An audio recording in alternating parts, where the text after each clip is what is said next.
Brodes Media.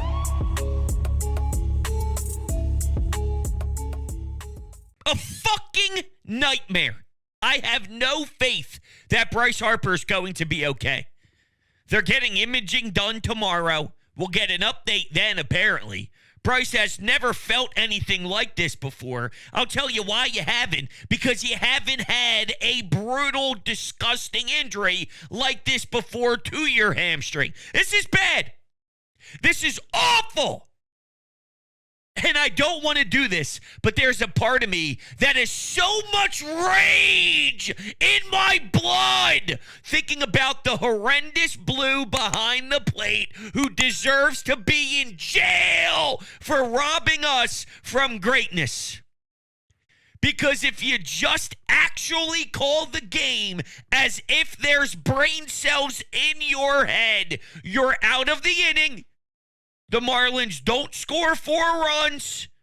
You don't have to deal with Matt Strom. You don't have to deal with Jeff Hoffman. You don't have to deal with the Edmundo Sosa stuff out in the field, the Kyle Schwarber stuff, and of course Bryce Harper busting his ass out of the box in the 9th inning because you properly call the game. You know what's funny? If there was robot umps, Bryce Harper's good to go tomorrow.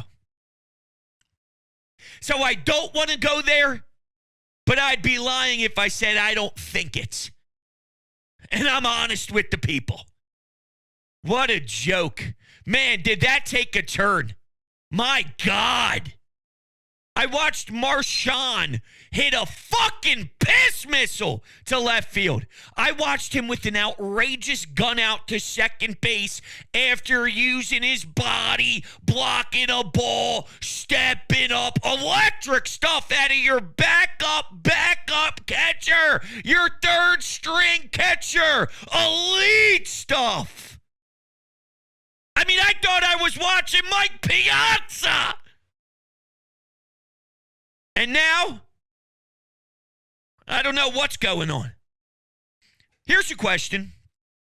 Why is Kyle Schwarber even playing left field?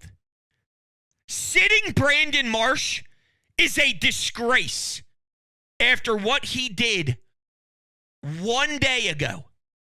4 hits and should have been 5 RBI if Dusty Watson actually pushed along a runner there, but fine, whatever. Only 4. Maybe if he had the 5 on the box score, Rob would have plugged him right into that lineup. Screw you, Dusty. The point of Kyle Schwarber is to mash and to get him off his feet as much as humanly possible. Watching Brandon Marsh rake, and then to think to yourself, the best move is to remove him from the game and not have him play the following day to try and build off of that confidence is stupid. Stupid. Yet here we are. So explain that one to me. While I'm watching Whit Merrifield, like what a joke. Where's Bryson Stott? You're overcomplicating things, and this is how you get rewarded. Oh, we need to find time for Kyle. Why? What does that do? So here we are. And by the way, before the game started, what was the update on Spencer Turnbull?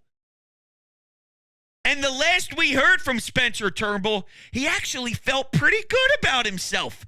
I'm not too worried about it. Yeah? Well, being not too worried about it apparently equates to 6 to 8 weeks.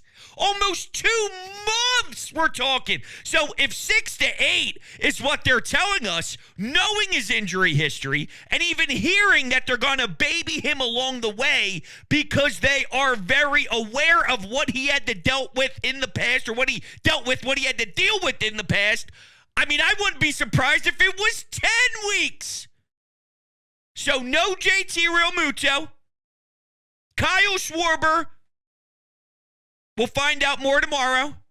Apparently, that one isn't as bad as Bryce's, just from the general feel of tonight. But what am I supposed to do with that when I heard something similar with Spencer Turnbull? So now I don't know where Kyle's status is. I'm feeling kicked in the testicles with this Bryce stuff. MVP Bryce just taken from me like that. He is so must-watch. You hear his walk-up music. If you're in the kitchen cleaning the dishes, you got your socks on. You know what you do? You know those old movies where you got the broom and you're singing in your socks and you got the sunglasses on, nobody's home, you're in your boxers and you're doing a little shimmy, whatever? The second you hear Bryce Harper's music, you slide into the family room and you start staring down pitch by pitch because you know this guy is going to do something special. And now I don't know how long he's going to be out for, but this isn't good. I would be stunned if we do a follow-up show tomorrow and it's not as bad. Hey, the Phillies escaped one. Hey, the Phillies are taking a deep breath because they were playing with fire and somehow they got out of the smoke. No shot in hell. I'm sorry. I watched the play happen. I watched the way that he reacted. I saw the pain. Now, before I play the audio of what Bryce Harper said in the clubhouse, I want to get out in front of this.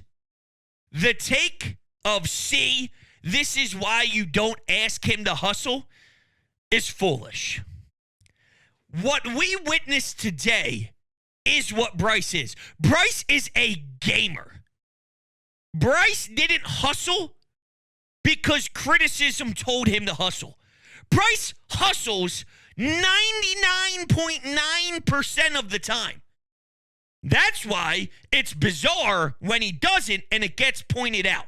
Now, I didn't love the previous time that we witnessed him, dogging it a little bit and all, and I pointed out, but I'm very open.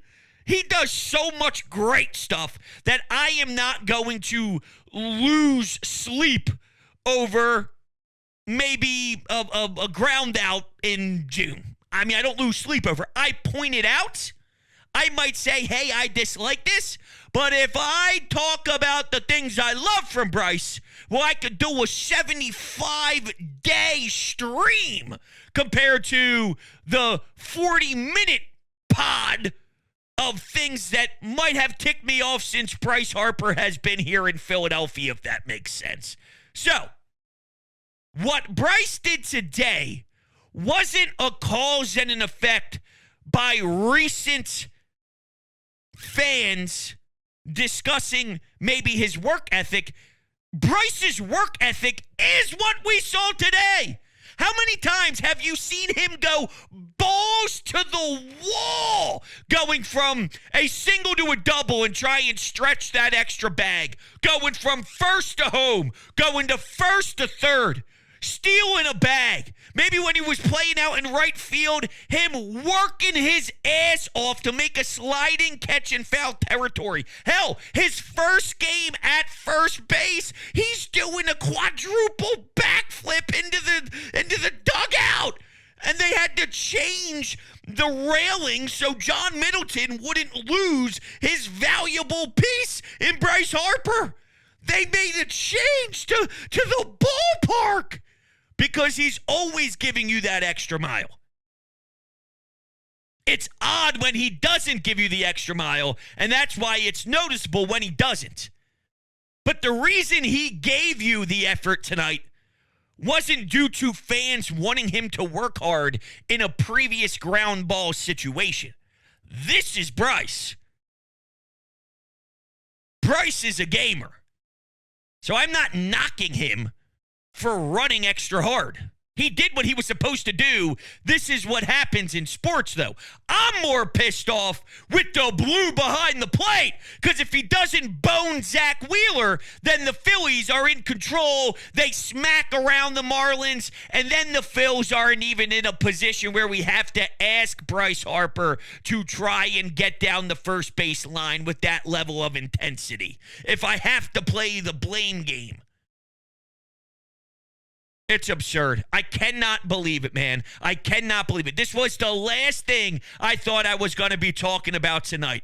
I'm looking ahead at the Flyers draft. We got a 4-game set against the Marlins, and I'm thinking, all right, it's the Marlins, all right? There's not that much juice surrounding this one. Just take care of business. By the way, you start the series off with your ace and with your top dog. This should be a ho-hum series where at minimum you go 3-1. At maximum, you go a 4-game sweep, which is very difficult, but not impossible. And then the Braves get skunked 1-0. They get shut out by the Chicago White Sox. So while they're on a downfall and a skid, dropping a series to St. Louis, starting off a series against Chicago, one of the worst teams ever, and losing, this happens to us. So I can't even take pride in that. I can't even take joy in that because I got kicked in the gut, and I don't know how I'm going to recover. The only way I can recover if there's some miraculous news, and we are given a miracle.